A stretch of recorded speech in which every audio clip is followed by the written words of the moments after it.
Terbukaan terhadap pandangan-pandangan dan informasi baru. Dia tidak menutup diri, ya, tapi dia tetap mengadaptasi, mengadopsi seluruh.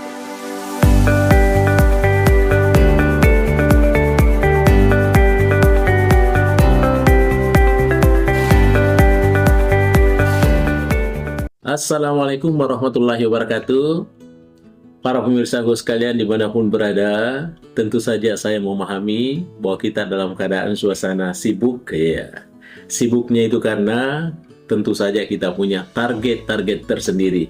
Apa yang harus dituntaskan hari ini, apa yang dituntaskan untuk hari esok, untuk yang akan datang, tentunya kita sudah buat yang namanya plan, ya. Tentu saja bukan hanya plan A, plan A, tetapi juga harus ada plan B, plan B. Ya, itu artinya kita tetap berjaga-jaga, kita tetap mengantisipasi, ya, sesuatu yang akan terjadi. Ya. Sebagaimana orang katakan bahwa, ya, sediakan payung sebelum hujan. Tapi ada juga orang nanti hujan pada saat dia mendung baru cari payung. Tetapi intinya adalah, ya, tentu bagaimana bisa menyenangkan, bagaimana bisa membahagiakan, dan bagaimana dia bisa merasa nyaman terhadap dirinya. Karena itu adalah bagian dari taktik, ya, bagian dari strategi, ya, bagian dari intrik-intrik tentunya terkait dengan persoalan-persoalan bagaimana mengomunikasikan, bagaimana mengkomunikasikannya. Ya, baik para pemirsa sekalian, terima kasih. Kita jumpa lagi dengan Mr. Koronis, komunikasi romantis dan humanis.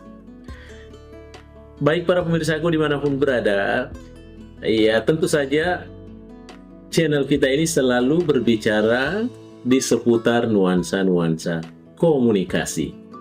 Ya. Sebagaimana yang selalu saya sampaikan bahwa komunikasi sangat terbentang luas. Bukan hanya lokal, nasional, ya, bahkan bisa menjadi sesuatu yang global atau mendunia. Ya.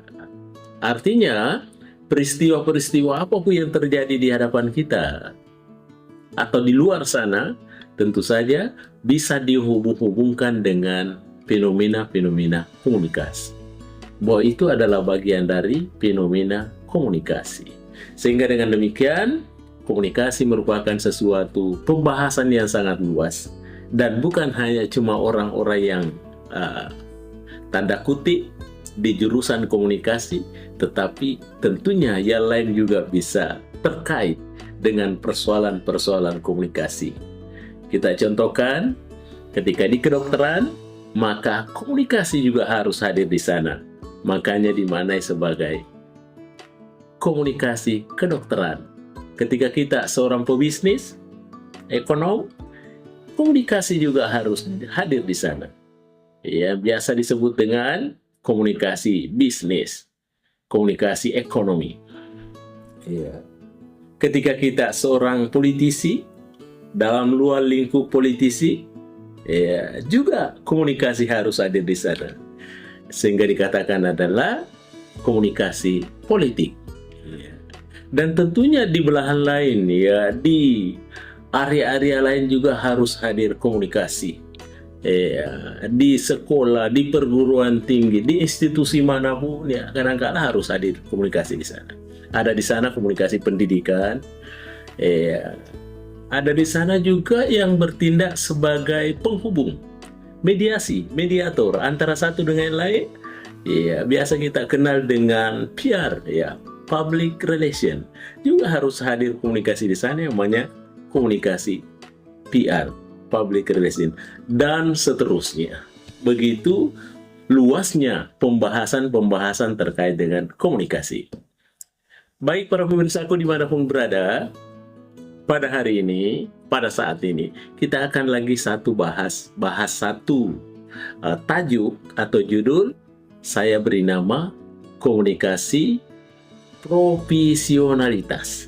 Ya, pertanyaannya, apa sih komunikasi profesionalitas itu?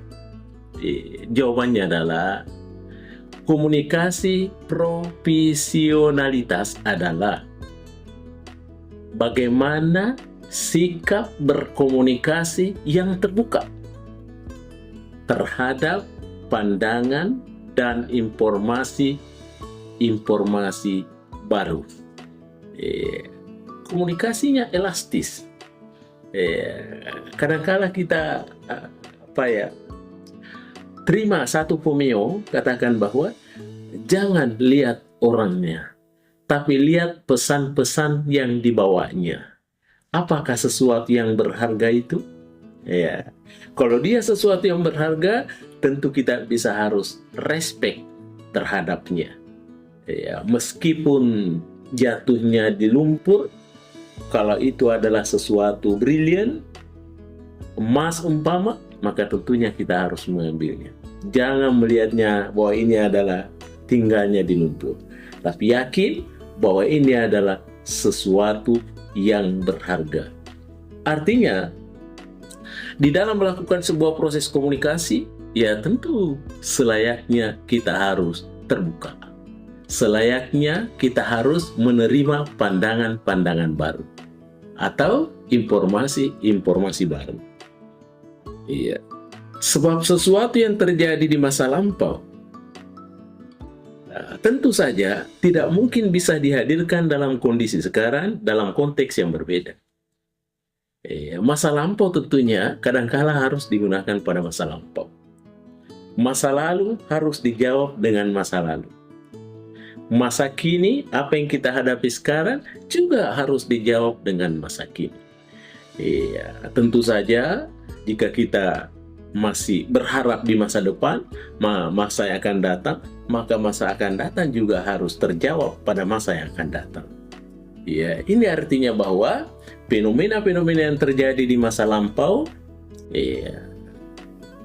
janganlah dijawab dengan konteks atau kondisi kekinian. Soalnya konteksnya sudah berubah, kemajuannya sudah berubah.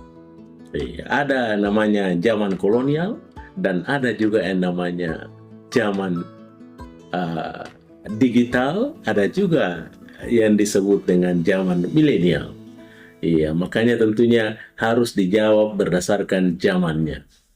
Baik para pemirsa sekalian dimanapun berada, terkait dengan komunikasi profesionalitas, saya sampaikan tadi bahwa komunikasi ini adalah sebuah komunikasi yang dibangun dengan tentunya tetap mengedepankan keterbukaan terhadap pandangan-pandangan dan informasi baru. Dia tidak menutup diri, tapi dia tetap mengadopsi seluruh perkembangan yang ada. Tugas kita adalah tentunya tetap menyeleksi yang mana yang dianggap bagus, bermanfaat, dan mana yang dianggap kurang bermanfaat atau kurang bagus. Makanya dengan demikian, komunikasi profesionalitas ini tentu harus jeli melihat itu. Dia memang terbuka terhadap hal-hal yang baru, tapi dia tetap melihat sejauh mana manfaatnya, sejauh mana kebergunaannya, dan sejauh mana mendatangkan hal-hal yang baik. Tapi perlu kita cermati berikut ini, ada 4 karakteristik yang membentuk komunikasi profesionalitas. Yang pertama, tadi saya sudah sampaikan bahwa karakteristik yang pertama itu adalah keterbukaan terhadap ide-ide baru. Artinya, jangan kita kungkung diri, selalu berpikir masa lalu, padahal kita sudah berada di masa sekarang. Itu artinya yang terbaru, yang up to date itu adalah sekarang. Tidak bisa dijawab masa lalu dengan kondisi yang sekarang. Makanya kita harus menerima inovasi-inovasi baru, dan kemudian kita tentunya bergiat bagaimana untuk menyelesaikannya. Bukan menunggu trik-trik masa lalunya. Itu yang pertama. Terbuka dengan ide-ide baru, informasi-informasi baru, dan tentunya berusaha untuk menyelesaikannya. Itu yang pertama. Kemudian, yang membuat komunikasi Profesionalitas yang kedua adalah tentunya ada kerendahan hati intelektual. Iya, bagaimana itu kerendahan hati seorang intelektual? Iya, tentu saja seorang intelektual itu kita pahami bahwa dia ada sesuatu yang lebih dari yang lain. Ada sesuatu yang bisa didapatkan dibanding dengan yang lain karena adanya intelektualitasnya. Iya, tetapi juga perlu disadari bahwa intelektual seseorang itu kadangkala berbeda-beda dan kadangkala orang memiliki itu. Karena itu merupakan sesuatu yang alami. Iya, cuma bedanya ada yang kadangkala ditumbuhkan karena perlakuan-perlakuan formal, tetapi ada juga yang tumbuh secara alami dengan sentuhan-sentuhan yang sifatnya non-formal. Tetapi ujung-ujungnya ada suatu intelektualitas yang dibangun. Makanya tidak boleh memandang sepele antara orang satu dengan orang lainnya.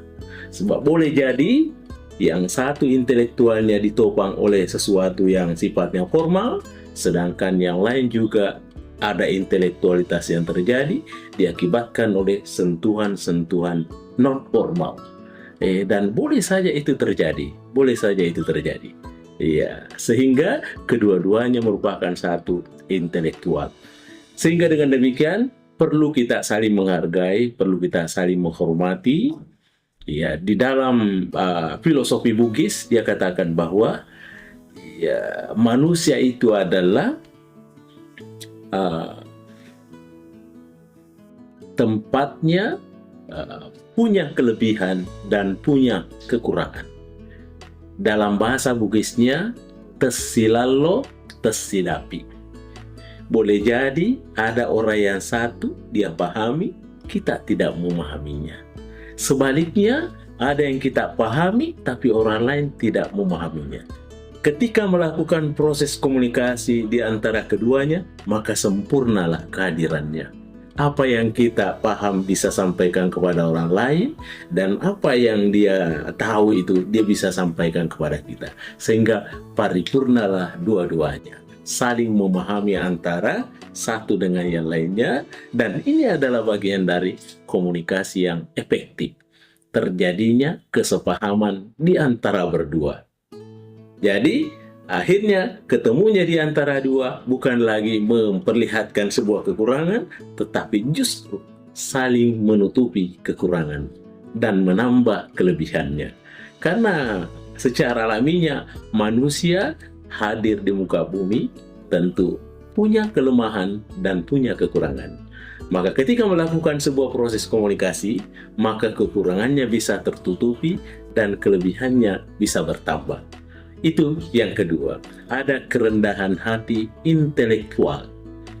Kemudian yang ketiga, para pemirsa sekalian, ya bagaimana membentuk komunikasi profesionalitas itu adalah tentu ada penggunaan bahasa yang fleksibel. Ya, bagaimana itu kata-kata yang fleksibel? Ya, kata-kata yang fleksibel itu adalah kata-kata yang tentunya tidak menghakimi seseorang. Dia menggunakan kata-kata yang tidak absolut. Dia tidak menghakimi karakter seseorang. Ya, tapi dia tentunya menggunakan bahasa-bahasa yang sifatnya fleksibel. Tidak absolut, tidak sesuatu yang pasti.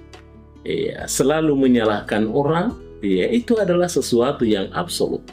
Sementara kita tidak tahu, jangan-jangan kita juga bukan salah, tapi lalai dalam kebenaran. Ya, kira-kira itu ya.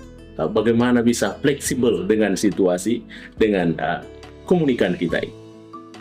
Kemudian yang keempat, para pemirsa sekalian, bagaimana membentuk komunikasi profesionalitas yang keempat itu adalah ada namanya menghargai pendapat yang berbeda. Ya, kita dilahirkan kadangkala di rumah tangga yang berbeda. Kalau dilahirkan di rumah tangga yang berbeda, tidak mungkin sama didikannya, tidak mungkin sama pembelajarannya di dua rumah yang berbeda. Apalagi suku yang berbeda, apalagi bangsa yang berbeda, jauh sekali jaraknya. Iya, tetapi kadangkala perbedaan-perbedaan yang timbul itu merupakan sebuah kesempurnaan untuk kita. Iya, perbedaan-perbedaan yang timbul itu adalah bagian dari referensi kita.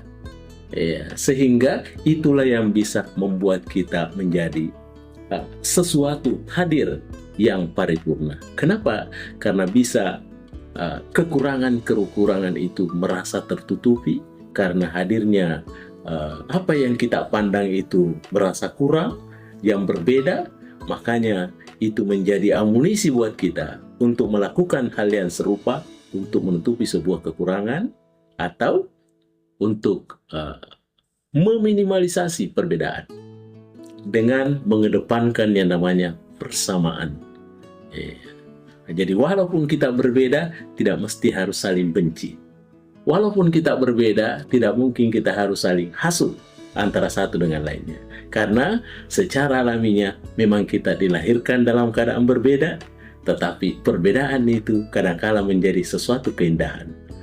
Tengoklah pelangi sana. Pelangi itu indah karena bukan dia seragam, tapi pelangi itu indah karena adanya warna-warni yang berbeda. Warna-warni yang kontras, tidak ada masalah, damai dan enak dipandangnya. Baik para pemirsa sekalian, kira-kira itulah bagaimana terbentuknya komunikasi profesionalitas itu diakibatkan karena 4 hal tadi. Kalau ada saudara berpendapat 5 atau 6 dan seterusnya, tidak ada masalah. Kita namanya menghargai pendapat. Ciri khasnya yang pertama adalah adanya keterbukaan terhadap ide baru, informasi baru. Yang kedua adalah ada kerendahan hati secara intelektual. Dan yang ketiga adalah adanya penggunaan bahasa yang fleksibel, tidak menghakimi seseorang, tidak menghakimi karakter. Dan yang keempat adalah menghargai pendapat yang berbeda. Baik para pemirsa sekalian dimanapun berada, terima kasih atas segala atensinya. Mudah-mudahan ada manfaatnya. Mr. Koronis mengundurkan diri. Assalamualaikum warahmatullahi wabarakatuh. Mr. Koronis, jangan